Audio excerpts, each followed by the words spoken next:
Salut les devins, c'est Saikyo. Lato Animation vient tout juste de révéler le trailer, enfin plutôt le teaser en vidéo du nouveau film Dragon Ball Super qui sortira en décembre 2018. Et déjà, première annonce que je dois vous donner, ce film ne sortira pas qu'au Japon, mais il sortira aussi aux États-Unis, il sortira en Europe. Et ce, à peu près à la même date qu'au Japon. C'est-à-dire que sur le mois de décembre, il sortira au Japon, mais aussi en France, ailleurs, enfin en Europe en tout cas, parce qu'il n'y a pas la précision vraiment des pays en Europe qui seront ciblés, qui auront droit au film en fait.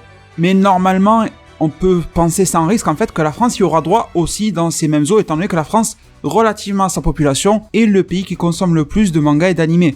Et même si la ferveur mexicaine est forte pour Dragon Ball, en termes de consommation, la France est loin d'être en reste. Donc aujourd'hui, et je vais vous afficher des screenshots, on a le nouveau teaser trailer du film Dragon Ball Super. Je vous mettrai un lien pour aller le voir dans la description. Et cette vidéo sera bien sûr la première parce qu'il y en aura d'autres sur le sujet. Là, c'est vraiment de la PLT réaction à chaud. Tout ce qui est l'analyse, comptez sur moi, laissez-moi le temps de digérer et on s'en reparlera dans une autre vidéo. Donc ce trailer commence déjà par nous présenter le personnage phare de Dragon Ball, Goku.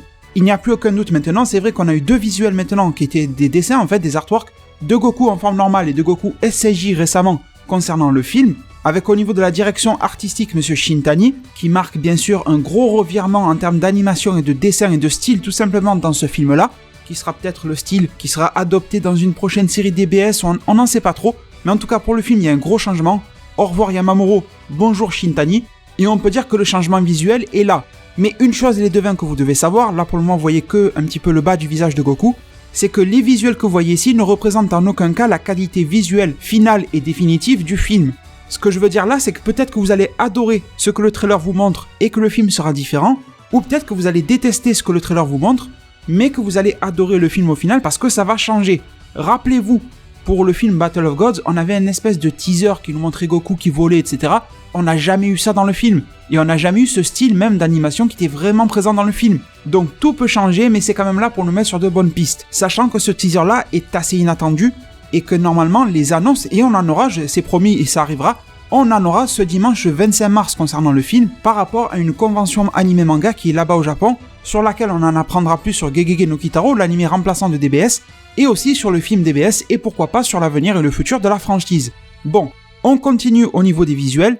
Là, il est tout simplement écrit que c'est une histoire originale, caractère design, etc. de Akira Toriyama, supervisée par Akira Toriyama, ça on le sait depuis le premier jour.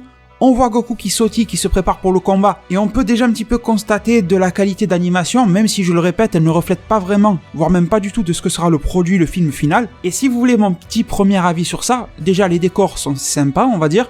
On ne sait pas du tout si ça se passe sur Terre, sur une planète dans l'univers 7, sur une planète dans un autre univers que le 7. On ne sait pas du tout dans un monde mortel, un monde divin, aucune idée. C'est vrai que l'ambiance me fait énormément penser au film contre C13, le cyborg, ou aussi au film contre Dr Willow, je pense que vous en rappelez. En termes d'ambiance, forcément, il y a des roches et de la glace, donc ça y fait penser. Le ciel a l'air très terrien, mais on ne peut pas parier juste sur ça en disant que c'est la Terre. Au niveau du style d'animation, je vous ai dit le Goku qui sautille, etc.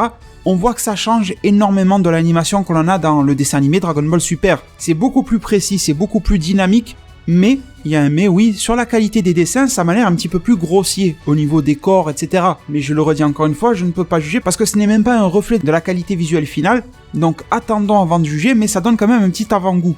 Et là où je suis très content, c'est que quand on a des gros plans sur les visages, etc., on est sur un style très très proche de ce que pouvait être Dragon Ball à l'époque, mais surtout du manga Dragon Ball Super actuellement, et ça me fait plaisir.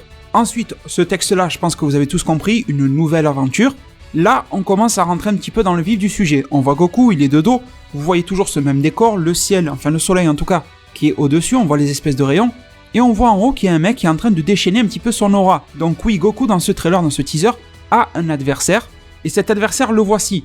Et là, les devins, on en arrive sur un plan très intéressant. Alors déjà, si vous êtes familier avec le style de dessin de Toriyama, vous reconnaissez que ce gars-là est un Saiyan, dans le style pur des Saiyans de l'univers 7, même si ça n'est pas confirmé qu'il provient du 7 ou du 6, mais c'est dans le style vraiment classique de ce qu'on connaît de l'univers 7. On voit qu'il est toujours en train de charger son ki, et on voit deux lumières, deux types de lueurs, jaune et vert. Le vert, bon, je pense que tout le monde a compris, ça fait énormément penser à Broly, mais je suis sûr et certain que ça n'est pas Broly, pour des raisons de continuité et de chronologie. Autre chose ensuite, c'est qu'après avoir vu ces lueurs-là, on voit sa musculature et son corps qui se transforment, et prend énormément en masse musculaire. Vraiment plus que du SCJ1 normal, ça ressemble plus à du façon Trunks Dai Sandankai Et ça ressemble encore une fois à l'explosion musculaire de Broly, on va dire ça comme ça. Ou alors, récemment, et c'est ça qui est plus intéressant, de Kale. Je pense que j'ai pas besoin de vous faire un dessin, vous vous rappelez de Kale, en tout cas en forme normale, et de Kale qui se transforme. Donc maintenant se pose la question de l'identité de cet ennemi-là, ou de cet antagoniste, ou cet adversaire, on ne sait pas trop. Goku n'a pas l'air de vraiment faire face à un ennemi, vous voyez sa réaction à Goku ? Ce mec-là sera probablement un méchant, mais c'est quand même bizarre parce que le texte nous dit « Bienvenue dans une nouvelle aventure pour déterminer qui sera le plus fort ». L'aventure démarre, un truc comme ça. Donc on a plus l'impression que c'est encore un challenge, un jeu. On voit Goku qui a l'air pas de le prendre à la légère, mais de le prendre plus sur le côté du challenge que sur le côté de la menace. Là, je vois vraiment le Goku qui vient de trouver un gars fort, il a un petit peu sympathisé avec lui, et il veut se taper contre lui pour tester un petit peu comme la première rencontre Beerus face à Goku. Beerus n'était pas un ennemi en soi, mais il est devenu un adversaire de fait. Et Goku s'était un petit peu échauffé machin, il était parti au combat.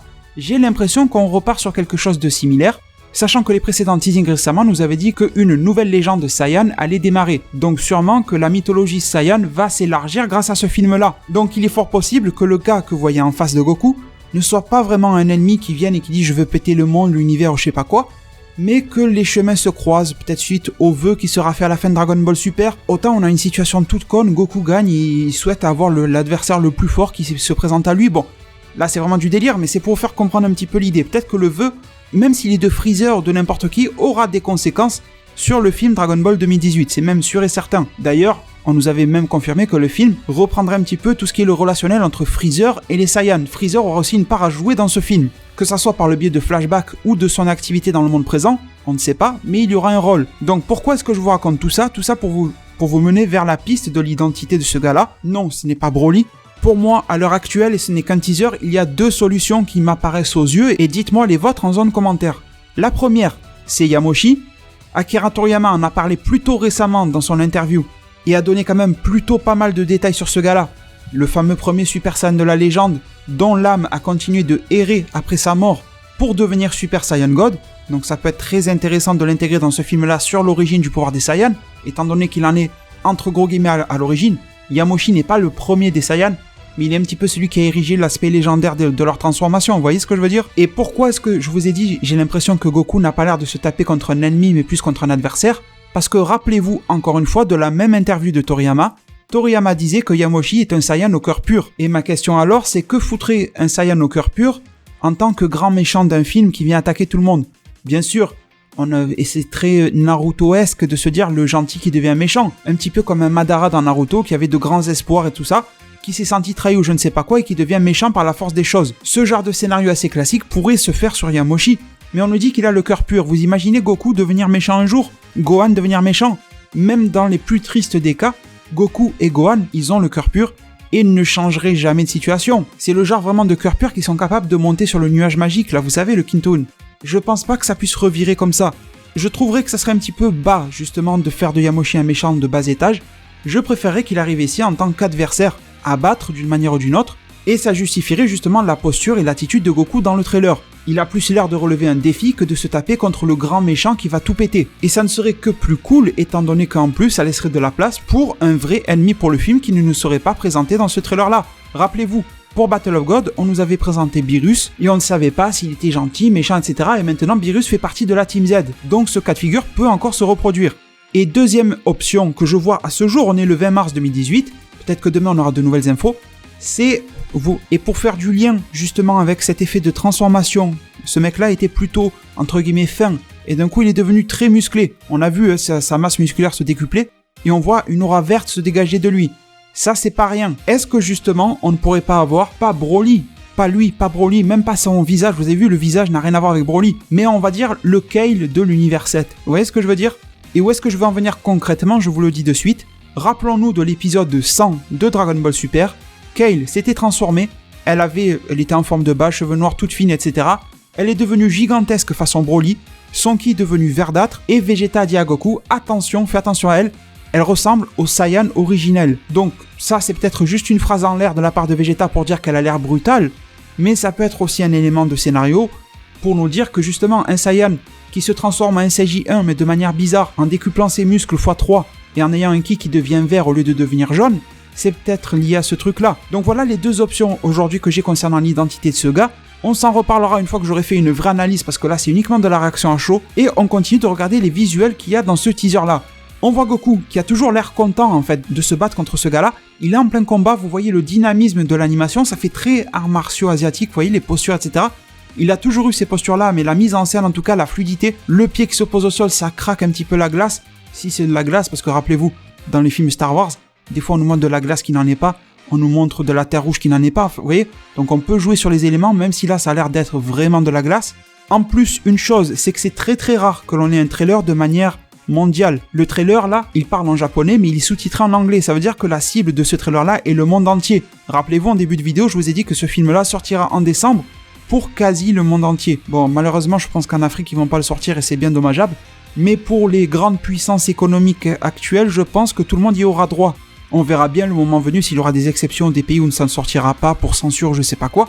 Mais visiblement, ça va être quand même très majoritaire dans le monde entier. On a encore du texte, on nous dit un Saiyan, et là d'un coup on voit Goku qui fonce, qui est sérieux mais toujours avec cette position du genre je relève un défi. Le mec en haut, peu importe qui il soit, Yamoshi ou un inconnu je sais pas quoi, qui tend sa main vers le bas et qui a l'air de charger du ki ou de bloquer son attaque, on ne sait pas trop bien. Et on nous dit ensuite qu'un Saiyan n'a pas de limite. Ensuite les devins c'est très intéressant parce qu'on a un plan sur une petite partie du visage de ce Saiyan là, parce que oui c'est sûr et certain que c'est un Saiyan. On voit encore ces espèces d'auras vertes. Il n'y a pas l'air d'avoir de délire d'ultra instinct ou quoi que ce soit, mais on verra bien le moment venu. Même Goku ne se transforme pas là, alors que son adversaire a l'air d'y aller à fond au final. C'est pour ça que je m'imaginais bien une situation où ce gars-là, qu'il soit Yamoshi, l'originel ou ce que vous voulez, il a des pouvoirs spéciaux de Saiyan que les Saiyans ne connaissaient pas jusqu'à présent, des pouvoirs qui vont lancer justement une nouvelle légende Saiyan. Rappelez-vous du précédent teaser écrit dans le magazine V-Jump. Goku va le rencontrer et va lui dire « Fais-moi voir tes nouveaux pouvoirs de Saiyan, enfin ou tes pouvoirs inconnus de Saiyan ». Le mec en face va se mettre à fond, entre guillemets full power, et Goku, qui veut relever le défi, ne va pas se transformer et l'attaquer avec sa forme de base. À partir de là, il va se prendre une rouste tout simplement, et se transformer petit à petit pour tester des capacités. Un petit peu le même schéma que contre Beerus la toute première fois. Et j'espère sincèrement les devins qu'ils ne vont pas faire de Yamoshi un ennemi, et je préférerais grandement, je sais que j'insiste, mais j'espère grandement qu'il reste un adversaire, et même qu'il aide Goku à battre un ennemi commun, vous voyez. Si Yamoshi, qui est un gars du passé, réapparaît d'une manière ou d'une autre, d'ailleurs ça faudra l'expliquer aussi, parce qu'on sait que l'âme de Yamoshi erre, mais là, son âme elle est bien dans un corps. Est-ce que ce corps est le corps de Yamoshi? Est-ce que nous avons droit à une réincarnation, une possession de corps? Enfin, on ne sait pas. Mais c'est fort possible que ça ne soit pas vraiment le corps qu'il avait à la base, ou qu'il a été ramené à la vie par je ne sais qui. Donc quand même là on nous ramène un mec du passé à la réalité, si c'est Yamoshi, chose qui n'est pas confirmée dans le trailer, peu importe ce qu'on vous racontera à ce jour-ci du 20 mars 2018. Mais en tout cas je pense que vous voyez ce gros contraste entre Goku qui a l'air d'y aller simplement, l'ennemi, ou l'adversaire plutôt, qui se met à fond bizarrement, alors que normalement l'adversaire n'a aucune raison de se mettre à fond face à Goku tant qu'il n'en a pas vu les pouvoirs. Donc ça me fait penser que Goku lui a dit fais-moi une démonstration de ta force et je vais te tester, et que le gars en face, ce Saiyan, joue le jeu. L'animation est hyper dynamique, et encore moi je l'ai vu en version ralentie pour y voir un petit peu plus clair. On voit Goku qui tente un coup de poing, il y a nul doute que Goku ne va pas forcément gagner.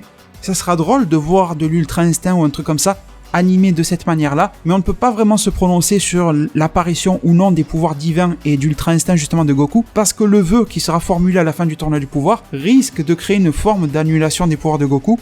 On ne sait pas encore. Est-ce que Goku bénéficiera toujours de ses formes, de ses capacités dans le film qu'il a en épisode 130 de DBS? C'est pas encore gagné, vous voyez ce que je veux dire, même si c'est la suite. Bon, en parlant de suite, on voit le logo Dragon Ball Super, on voit que 2 kanji en bas à gauche ont été rajoutés.